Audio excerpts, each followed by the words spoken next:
ಬಗ್ಗೆ ಸ್ವಲ್ಪ ಹೇಳ್ತೀರಾ? ಆ್ಯಕ್ಚುಲಿ ನಾನು ಮಕ್ಕಳು ಚಿಕ್ಕ ಇರೋವಾಗಲೇ ಚಿಲ್ಡ್ರನ್ ಕ್ಯಾಂಪ್ ಮಾಡ್ತಾಯಿದ್ದೆ.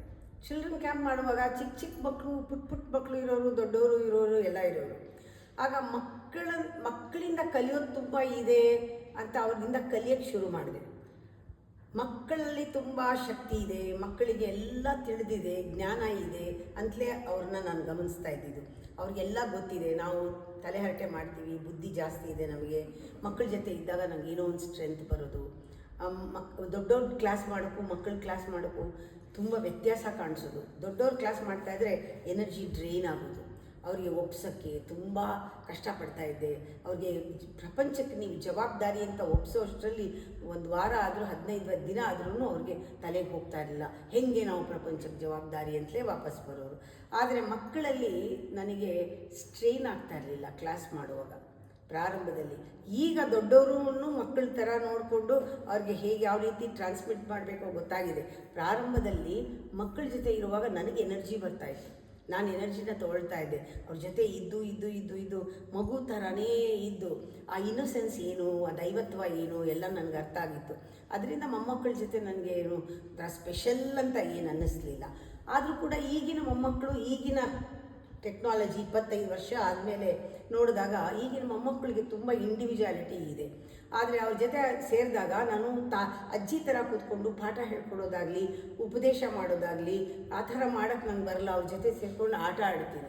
ಇವತ್ತೂ ಮೊಮ್ಮಕ್ಕಳ ಜೊತೆ ನಾನು ಒಂದು ಮಗು ಆಗಿಬಿಡ್ತೀನಿ. ಅದಕ್ಕೆ ಅಜ್ಜಿ ಅನಿಸಲ್ಲ ಅವ್ರಿಗೆ, ಅವ್ರ ಫ್ರೆಂಡ್ ಥರ ಅನಿಸುತ್ತೆ. ಆಟ ಆಡುವಾಗಲೂ ನನ್ನ ಫ್ರೆಂಡ್ ಥರನೇ ನೋಡೋದು. ಅವ್ರ ಜೊತೆ ಕುಣಿಯೋದು ಮಾಡೋದು. ನಾನು ಯಾರು ಮೊಮ್ಮಕ್ಕಳು ಅನಿಸಲ್ಲ, ಅವ್ರ ಫ್ರೆಂಡ್ ಥರ ನಾನು ಆಟ ಆಡ್ತೀನಿ. ಅದರಿಂದ ಆ ರೋಲ್ಗಳು ಕೂಡ ಒಂಥರ ಅವ್ರಿಗೆ ತುಂಬ ಹಿತವಾಗಿರುತ್ತೆ. ಒಂಥರ ಕ್ಲೋಸ್ನೆಸ್ ಬರುತ್ತೆ, ಒಂಥರ ಖುಷಿಯಿಂದ ತಗೊಳ್ತಾರೆ.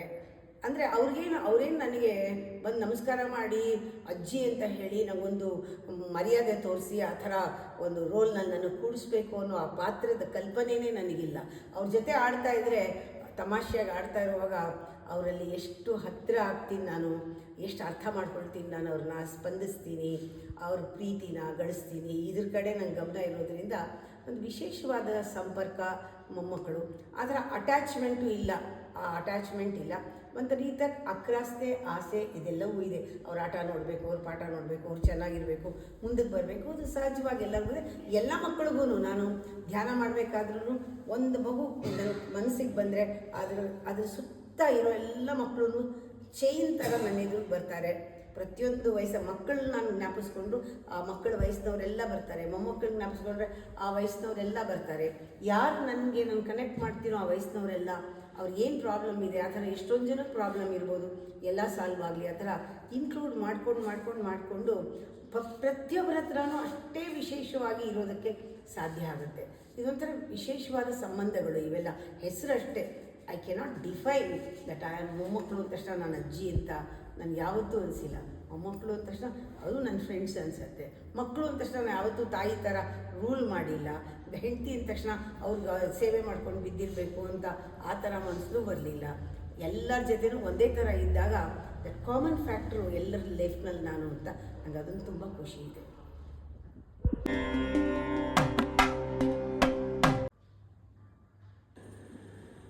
ಅಮ್ಮ, ಗಂಡ ಮಕ್ಕಳ ಬಗ್ಗೆ ನಿಮ್ಗೆ ಯಾವ ತರದ ಅಭಿಪ್ರಾಯ ಇದೆ ಮತ್ತೆ ಯಾಕೆ?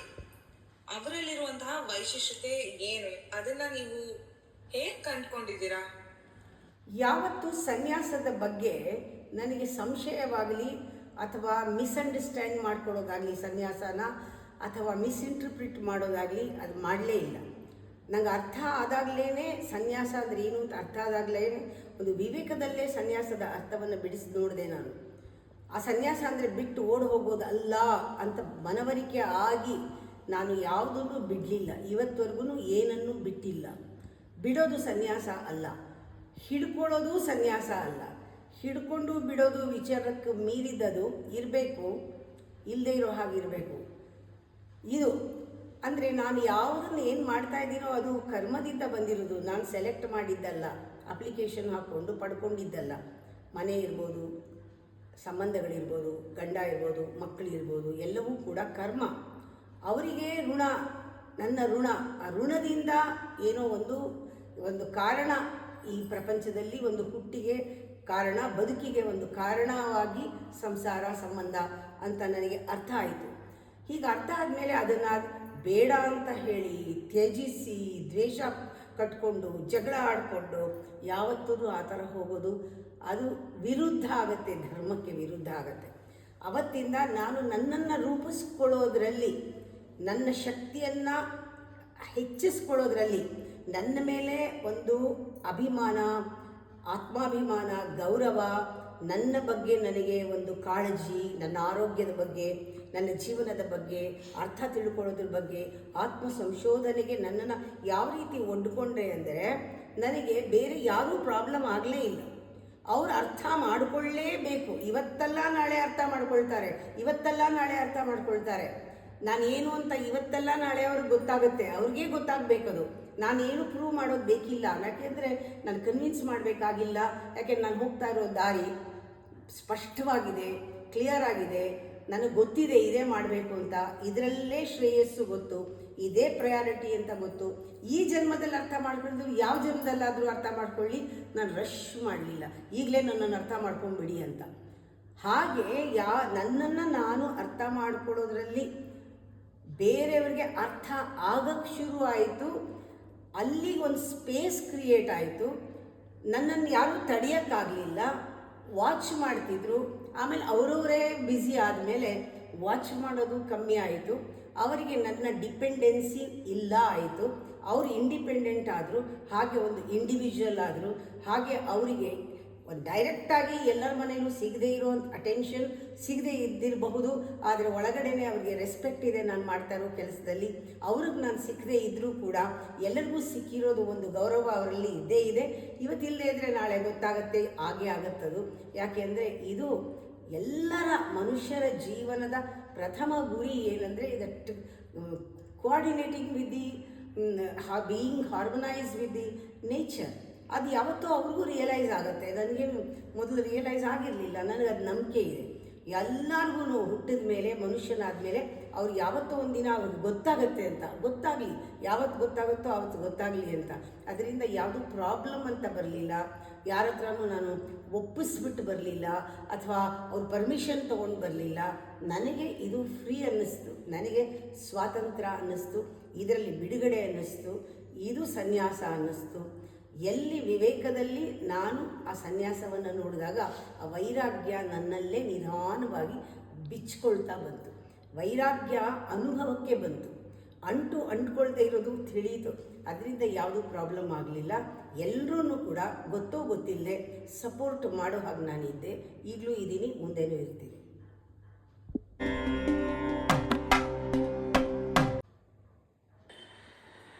ಅಮ್ಮ, ನಾವು ಅಹಂಕಾರನ ಚೇಂಜ್ ಮಾಡ್ಕೊಂಡ್ರೆ ನಮ್ಗೆ ಯಾವ್ದಾದ್ರೂ ಶಕ್ತಿ ಬರುತ್ತಾ, ಅಥವಾ ನಿಮಗೆ ಬಂದಿದ್ಯಾ? ಅದು ಯಾವ ಶಕ್ತಿ ಬರುತ್ತೆ ಅಮ್ಮ? ಫಸ್ಟು ಅಹಂಕಾರನ ಆಕ್ಸೆಪ್ಟ್ ಮಾಡಬೇಕು. ಆಗ ನಮಗೆ ಅಹಂಕಾರ ಅಂದರೆ ಏನು ಅಂತ ಗೊತ್ತಾಗುತ್ತೆ. ಇದು ನಾವೇ ಹಾಕ್ಕೊಂಡಿರೋದು, ಆರೋಪ ಮಾಡಿಕೊಂಡಿರೋ ಪಾತ್ರ ಅಂತ. ಅಹಂಕಾರ ಈಸ್ ಜಸ್ಟ್ ಎ ಪರ್ಸನಾಲಿಟಿ. ಇದು ಅಕ್ವೈರ್ಡ್ ಪರ್ಸನಾಲಿಟಿ, ನಾವೇ ಮಾಡ್ಕೊಂಡಿರೋದು ಒಂದು ಪಾತ್ರ ಅಷ್ಟೇ, ಒಂದು ಐಡೆಂಟಿಟಿ. ಈ ಕೆಲಸ ಮಾಡೋಕ್ಕೆ ಇದು ಬೇಕು, ಒಂದು ರೋಲ್ ಅಷ್ಟೇ, ಇದು ನಾವು ಮಾಡ್ಕೊಂಡಿರೋದು. ಆದರೆ ನಾವು ಇದು ಯಾವುದಕ್ಕೂ ಸಬ್ಸ್ಟಿಟ್ಯೂಟ್ ಅಲ್ಲ. ಆದರೆ ನಮಗೆ ಕಾನ್ಸ್ಟೆಂಟಾಗಿ ಒಂದು ಗೊತ್ತಿರಬೇಕು, ಒಂದು ಸ್ಪೇಸ್ ಇಟ್ಕೋಬೇಕು. ಈ ರೋಲು ನಾಟಕ ಆಗೋ ತನಕ ಮಾತ್ರ. ಆದರೂ ಕೂಡ ಈ ರೋಲ್ ಪರಿಪಕ್ವವಾಗಬೇಕಾದ್ರೆ ಒಂದು ಸ್ಪೆಷಲ್ ಕ್ವಾಲಿಟಿ ಇರಬೇಕು ಆ ರೋಲ್ಗೆ. ಒಂದು ಹೆಂಡತಿ ಇರ್ಬೋದು, ತಾಯಿ ಇರ್ಬೋದು, ಅಜ್ಜಿ ಇರ್ಬೋದು. ಯಾವುದೇ ನನ್ನ ರೋಲ್ನಲ್ಲಿ ಸ್ಪೆಷಲ್ ಅಜ್ಜಿ ಆಗಬೇಕಾದ್ರೆ ಅಜ್ಜಿ ಥರ ಇರಬಾರ್ದು, ಬೇರೆ ಥರ ಇರಬೇಕು. ಸ್ಪೆಷಲ್ ಹೆಂಡತಿ ಆಗಬೇಕಾದ್ರೆ ಎಲ್ಲ ಹೆಂಡತಿ ಥರ ಇರಬೇಕು, ಬೇರೆ ಥರ ಇರಬೇಕು, ಸ್ಪೆಷಲ್ ಆಗಬೇಕು. ಆವಾಗ ಏನಾಗುತ್ತೆ, ಅದರಲ್ಲಿ ಒಂದು ಸ್ಪೆಷಲ್ ಶಕ್ತಿ ಬರುತ್ತೆ. ನಾವು ನಮ್ಮ ಆತ್ಮಶಕ್ತಿಯನ್ನು, ನಮ್ಮ ಪರಮಾತ್ಮನ ಒಂದು ಸ್ವರೂಪ ಏನಿದೆ ಒಳಗಡೆ, ಅದನ್ನು ಒಂದೊಂದು ರೋಲ್ಗೂ ಕನೆಕ್ಟ್ ಮಾಡಿದ್ರೆ, ದೈವತ್ವದಲ್ಲಿ ಆ ಪಾತ್ರಗಳೆಲ್ಲ ಆಗ್ತಾಯಿದ್ರೆ ಕ್ವಾಲಿಟಿ ಬೇರೆಯೇ ಇರುತ್ತೆ ನಾವು ಪಾತ್ರ ಮಾಡೋದ್ರಲ್ಲಿ. ಆಗ ನಮಗೆ ಗೊತ್ತಿದೆ ಇದು ಪಾತ್ರ, ಆದರೆ ಈ ಪಾತ್ರದಲ್ಲಿ ಆಗ್ತಾ ಇದ್ದಾಗ ಈ ego is connected to the higher ego. ಮದಗೂರ್ಣಿತ ರಕ್ತಾಕ್ಷಿ ಮದಪಾಟಲ ಗಂಡಭೂ. ಆ ತಾಯಿಗೆ ಎಂಥ ಮದ ಇತ್ತು ಅಂದರೆ, ಆ ದೇವಿಗೆ ಮಹಾ ಮಹಾ ಅಹಂಕಾರ ಅದು. ಆ ಮಹಾ ಅಹಂಕಾರ ಅಂದರೆ ನಾನು ಬ್ರಹ್ಮಾಂಡ ಸ್ವರೂಪ, ನಾನು ಬ್ರಹ್ಮಾನಂದ ಸ್ವರೂಪ, ನಾನು ಮಹಾ ಅಂತ ಮೆಗ್ನಾನಿಮಿಟಿ, ದಟ್ ಪರಿಪೂರ್ಣತ್ವ, ಫುಲ್ನೆಸ್, ಟೋಟ್ಯಾಲಿಟಿ, ಆ ಸ್ಥಿತಿನಲ್ಲಿ ನಾವೆಲ್ಲರೂ ಇರೋದು. We are all total inside. ಅದು ಕೂಡ ಒಂದು ದೊಡ್ಡ ಅಭಿಮಾನ, ಅದು ಆತ್ಮಾಭಿಮಾನ, ಅದು ದೈವಿಕವಾದ ಒಂದು ಶಕ್ತಿ. ಅದು ಆ ಶಕ್ತಿಯ ಒಂದು ಆ ಕೇಂದ್ರದಿಂದ ನಮಗೆ ಪ್ರತಿಯೊಂದು ಮಾಡುವ ಪಾತ್ರಗಳಿಗೆ ಎನರ್ಜಿ ಬಂದ್ಬಿಟ್ರೆ ಏನೂ ತಪ್ಪಿಲ್ಲ ಮದ ಇರೋದರಲ್ಲಿ. ಆ ಮದನೇ ಬೇರೆ ರೀತಿ. ಅದು ದುರಭಿಮಾನ ಅಲ್ಲ ಅಥವಾ ಸ್ವಾರ್ಥ ಅಲ್ಲ, ಅದರಲ್ಲಿ ಸಂಕುಚಿತ ಭಾವ ಇಲ್ಲ, ಅದರಲ್ಲಿ ನಾನು ನಂದು ಅನ್ನೋದಿಲ್ಲ, ಅದರಲ್ಲಿ ಪ್ರಪಂಚವೇ ನಂದು ಅಂತಾಗುತ್ತೆ. ಜಗಜ್ಜನನಿಗೆ ಪ್ರಪಂಚವೇ ನಂದು ಅಂತ ಆ ಒಂದು ವಿಶಾಲವಾದ ಮನಸ್ಸು, ಒಂದು ಆಳವಾದ ಬುದ್ಧಿ, ಒಂದು ಹೊಳಿತಾ ಇರೋ ಒಂದು ವಿವೇಕ, ಜಾಗೃತವಾದ ಪ್ರಜ್ಞೆ, ಇವೆಲ್ಲ ಇದ್ದಾಗ ಆ ಅಹಂಕಾರನೇ ಬೇರೆ. ಅದಕ್ಕೆ ಅವತ್ತಿದ್ದ ಅಹಂಕಾರ ಒಂದಿತ್ತು, ಅದರಲ್ಲಿ ಮದ ಇತ್ತು, ಎಲ್ಲ ಇತ್ತು, ಇಲ್ಲ ಅಂತ ಹೇಳಲ್ಲ. ಅದು ನಾನು ಇಂಪಾರ್ಟೆಂಟು, ನಾನು ಸೆಂಟ್ರ್ ಆಫ್ ಅಟ್ರಾಕ್ಷನ್, ನನಗೆ ಅಟೆನ್ಷನ್ ಬೇಕು ಅನ್ನೋದು ಖಂಡಿತ ಇತ್ತು. ಅದು ಹಾಗೆ ಉಳ್ಕೊಂಡು ಬಂದಿದೆ, ಬಟ್ ಕ್ವಾಲಿಟಿ ಚೇಂಜ್ ಆಗಿದೆ. ಅದು ತಮೋಗುಣದಲ್ಲಿ ರಜೋಗುಣದಲ್ಲಿತ್ತು, ಇವಾಗ ಸತ್ವಗುಣದಲ್ಲಿ ಅದೇ ಥರನೇ, ಅದೇ ಗತ್ತು, ಅದೇ ಧೈರ್ಯ, ಅದೇ ಕಾನ್ಫಿಡೆನ್ಸು, ಅದೇ ಡಿಸಿಷನ್ನು, ಹಾಗೇ ಮಾತಾಡೋದು, ಹಾಗೇ ಓಡಾಡೋದು, ಹಾಗೇ ಇರೋದು. ಆದರೆ ಕ್ವಾಲಿಟಿ ಚೇಂಜ್. ನನಗೆ ಗೊತ್ತಾಗುತ್ತೆ ಅದು ಹಾಗೆ ಇದ್ರೂ ಬೇರೆಯವ್ರಿಗೆ ಕನ್ಫ್ಯೂಸ್ ಆಗುತ್ತೆ. ಇವ್ರು ಹಿಂಗೆ ಇದ್ದಾರಲ್ಲ, ಹಾಗೆ ಇದ್ದೀನಿ, ಆದರೆ ಹೆಂಗೂ ಇಲ್ಲ, ಹೆಂಗೆಂಗೋ ಇದ್ದೀನಿ ಒಳಗೆ, ಅದು ಅರ್ಥ ಆಗೋದಿಲ್ಲ. ಅದು ಸೂಕ್ಷ್ಮವಾದ ಅನುಭವದಲ್ಲಿ ಸಿಕ್ಕೋದು. ಅದು ಬಂಧನದಲ್ಲಿ ಮಾಡ್ತಾ ಇದ್ದಿದ್ದೆಲ್ಲ ಇದು ಬಿಡುಗಡೆನಲ್ಲಿ ಮಾಡ್ತಾ ಇದ್ದೀನಿ. ಅದು ಚಿಕ್ಕ ಮನಸ್ಸಿಂದ ನೋಡ್ತಾ ಇರೋದನ್ನೆಲ್ಲ ವಿಶಾಲವಾಗಿ ನೋಡ್ತಾ ಇದ್ದೀನಿ. ಅಲ್ಲಿ ಸಣ್ಣದೊಂದು ಗಾಜಿಟ್ಕೊಂಡು ನೋಡ್ತಿದ್ದೆ, ಇವಾಗ ಮಹತ್ ಸಮಗ್ರವಾದ ಸಮ್ಯಕ್ ದರ್ಶನ ವಿಶ್ವರೂಪ ಕಾಣ್ತಾ ಇದೆ. ಬದಲಾವಣೆ ಆಗಿರೋದು ಒಳಗೆ, ಹೊರಗಡೆ ಅಲ್ಲ. ಬದಲಾವಣೆ ಆಗಿರೋದು ನನ್ನ perception, how I see, how I look into everything, not only outside, in and out ನಂಗೆ ಒಟ್ಟಿಗೆ ನೋಡೋಕ್ಕೆ ಬಂದಿದೆ. ಅದು ನನಗೆ ಬಿಡುಗಡೆ ಆಗಿರೋದು, ನನ್ನ ಒಂದು ಪರ್ಸನಲ್ ವಿಚಾರ. ಆದ್ದರಿಂದ ಅಹಂಕಾರ ಅನ್ನೋದು ಸಾಯಿಸೋದು ಅಂದರೆ ಅರ್ಥ, ನಮ್ಮಲ್ಲಿ ನಿಜವಾದ ಅಹಂಕಾರ ಏನು, ಅಹಂ ಬ್ರಹ್ಮಾಸ್ಮಿ ಅಂದರೆ ಏನು, ನಾನೇನು, ಎಲ್ಲವೂ ನಿಜವಾಗ್ಲೂ ನಾನೇನು ಅಂತ ತಿಳ್ಕೊಳ್ಳೋದು ಇರ್ತಲ್ಲ, ಆವಾಗ ಈ ಅಹಂಕಾರಗಳೆಲ್ಲ ಪುಟ್ಟ ಪುಟ್ಟ ಅಹಂಕಾರ ಎಲ್ಲ ನಮಗೆ ಗೊತ್ತು. ಇದು ಹೀಗೆ ಬರುತ್ತೆ, ಹಾಗೆ ಹೋಗುತ್ತೆ. ಈ ವೇಷ ಹಾಕೋ, ನಾಟಕ ಮಾಡು, ಎಸಿ. ಇನ್ನೊಂದು ವೇಷ ಹಾಕು, ನಾಟಕ ಮಾಡು, ಎಸಿ. ನಾಟಕ ಮಾಡುವಾಗ ನೀನು ನಿಯತ್ತಾಗಿರು, ಪಾತ್ರಕ್ಕೆ ಮೋಸ ಮಾಡಬೇಡ, ಕರ್ಮನ ಕಳ್ಕೊ, ಋಣನ ತೀರಿಸ್ಕೊ, ಚುಕ್ತ ಮಾಡು, ಲೆಕ್ಕ ಹೋಗ್ತಾ ಇರೋ ಮುಂದೆ.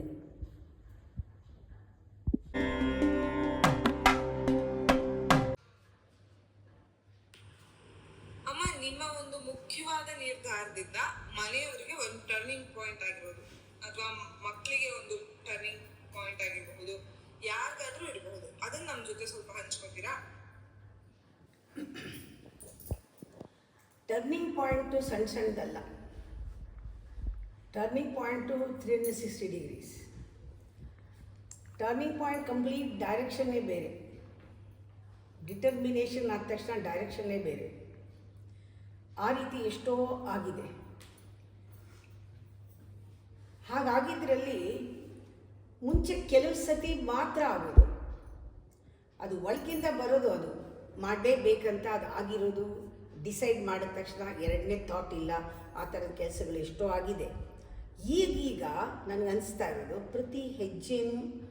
ಪ್ರತಿ ಹೆಜ್ಜೆನಲ್ಲೂ ಒಂದು ಡಿಸಿಷನ್ನು, ಒಂದು ಅದಕ್ಕೆ ಸರಿಯಾದ ಫೋಕಸ್ಸು, ಎಲ್ಲ ಪ್ರತಿ ಹೆಜ್ಜೆನಲ್ಲೂ ನನಗೆ ಹೊಸದು ದಾರಿಗಳು ಕಾಣಿಸ್ತಾ ಇದೆ, ಹೊಸ ಬೆಳಕುಗಳು ಕಾಣಿಸ್ತಾ ಇದೆ.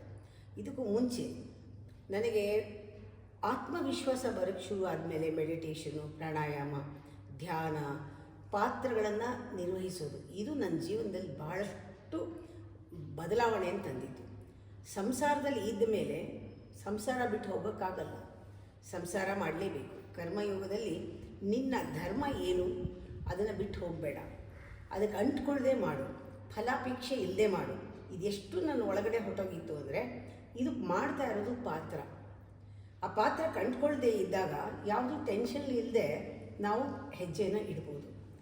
ಪ್ರತಿ ಹೆಜ್ಜೆನಲ್ಲೂ ಒಂದು ಸತಿ ಡಿಸೈಡ್ ಮಾಡಿದ ಮೇಲೆ ಅದು ಬದಲಾಗಲ್ಲ. ಅಥವಾ ಆ ಟೈಮ್ನಲ್ಲಿ ನನ್ನ ಅವಶ್ಯಕತೆ ಇರುತ್ತೆ, ಸಂಪೂರ್ಣ ಜವಾಬ್ದಾರಿನ ತೆಗೆದುಕೊಂಡಿರೋದು ಮಕ್ಕಳ ವಿಚಾರದಲ್ಲಿ, ಅವ್ರ ಓದಿನ ವಿಚಾರದಲ್ಲಿ. ನಾನು ಯಾವತ್ತೂ ಇದೇ ಓದು ಅದೇ ಓದು ಅಂತ ಹೇಳಲಿಲ್ಲ. ಅವರಿಗೆ ಓದಕ್ಕೆ ಬಿಟ್ಟಿದ್ದು. ನಾನು ಅಂದ್ಕೊಂಡೆ ನಾನು ಫೋರ್ಸ್ ಮಾಡಬಾರ್ದು, ಏನಾದರೂ ಮಾಡಲಿ ಅವ್ರವ್ರಿಗೆ ಬುದ್ಧಿ ಬರುತ್ತೆ, ಓದ್ಕೋತಾರೆ. ಒಂದು ದಿವಸನೂ ನೀವು ಓದ್ಕೊಂಡ್ಯಾ ಓದು ಅಂತ ಹೇಳಲೇ ಇಲ್ಲ. ಇದು ನನ್ನ ಡಿಸಿಷನ್. ಅದು ಪರಿಣಾಮ ಬೀರೋ ಅಂಥ ಮೆಡಿಟೇಷನ್ಗಳಾಗ್ತಿತ್ತು. ಧ್ಯಾನದಲ್ಲಿ ನಾನು ಕನೆಕ್ಟ್ ಮಾಡ್ತಿದ್ದೆ, ಚೆನ್ನಾಗಿ ಓದಿದ್ರು. ಅವ್ರ ಮದುವೆ ವಿಷಯದಲ್ಲೂ ಕೂಡ ಅವ್ರ ಜೀವನದಲ್ಲಿ ಒಂದು ಟರ್ನಿಂಗ್ ಪಾಯಿಂಟು, ಕಾಲೇಜಿಗೆ ಸೇರೋ ವಿಚಾರದಲ್ಲಿ ಇರ್ಬೋದು. ಅದರಲ್ಲೆಲ್ಲ ಒಂದು ಸತಿ ನಾನು ಒಂದು ಸ್ಕೂಲಿಂದ ಇನ್ನೊಂದು ಸ್ಕೂಲಿಗೆ ಬದಲಾಯಿಸೋ ವಿಚಾರದಲ್ಲಿ ಇರ್ಬೋದು, ಇದೇ ಸ್ಕೂಲ್ನಲ್ಲಿ ಮಕ್ಕಳು ಓದಬೇಕು ಅಂತ ನಿರ್ಧಾರ ಮಾಡಿದ್ರಲ್ಲಿ ಅಥವಾ ಅವ್ರ ನಿರ್ಧಾರವನ್ನು ಸಪೋರ್ಟ್ ಮಾಡಿರೋದಿರ್ಬೋದು. ಇದರಲ್ಲೆಲ್ಲ ನಾನು ಡಿಸೈಡ್ ತೊಗೊಂಡಿದ್ದೀನಿ. ಆಮೇಲೆ ಏನೇ ಆಗಲಿ ಮನೆ ಕಟ್ಟಬೇಕಾದ್ರೆ ಹಣನ ಕೂಡಿಟ್ಟು ಕಟ್ಟಬೇಕು, ಯಾರೂ ಕೊಟ್ಬಿಡಲ್ಲ ಒಂದೇ ಸತಿಗೆ. ಕಷ್ಟಪಟ್ಟು ಸಂಪಾದಿಸಿದ ಹಣನ ಕೂಡಿಡಬೇಕು ಅನ್ನೋದು ಬಂತು.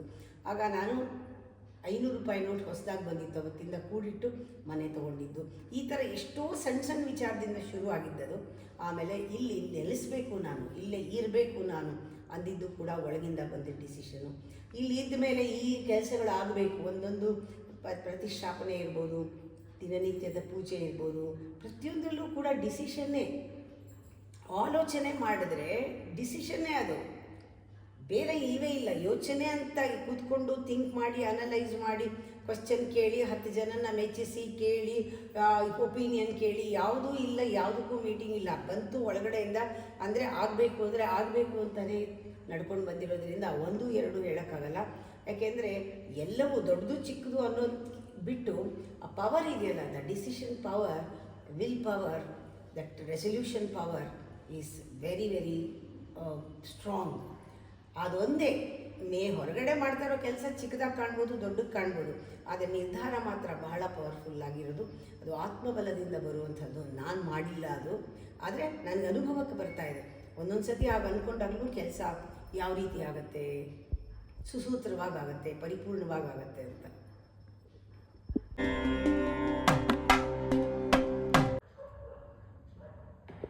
ಅಮ್ಮ, ಚಂದನ ಟಿವಿಯಲ್ಲಾಗಿರ್ಬೋದು ಅಥವಾ ಸುವರ್ಣ ಟಿವಿನಲ್ಲಿ ನಿಮ್ಮ ಕಾರ್ಯಕ್ರಮಗಳನ್ನ ನೋಡ್ತಾ ಇದ್ವಿ ನಾವು, ಬರ್ತಾ ಇತ್ತು ಅವಾಗ.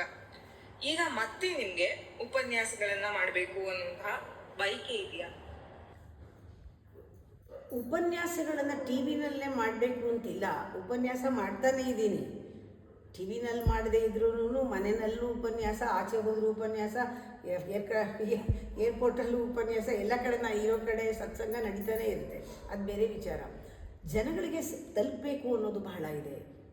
ಜನಗಳಲ್ಲಿ ಒಂದು ಬದಲಾವಣೆ, ವ್ಯತ್ಯಾಸ ತೊಗೊಂಡು ಬರಬೇಕು, ಡಿಫ್ರೆನ್ಸ್ ಕಾಣಬೇಕು, ಅವರಲ್ಲೊಂದು ಬೆಳವಣಿಗೆ ಆಗಬೇಕು, ಸತ್ಯ ಗೋಚರವಾಗಬೇಕು, ನನಗೇನು ಸಿಕ್ಕಿದೆ ಅವ್ರಿಗೆ ಸಿಗಬೇಕು. ಆ ಥರ ಒಂದು ತುಂಬ ಒಳಗಡೆಯಿಂದ ಆಸೆ ಮೊದಲಿಂದನೂ ಅದಿತ್ತು.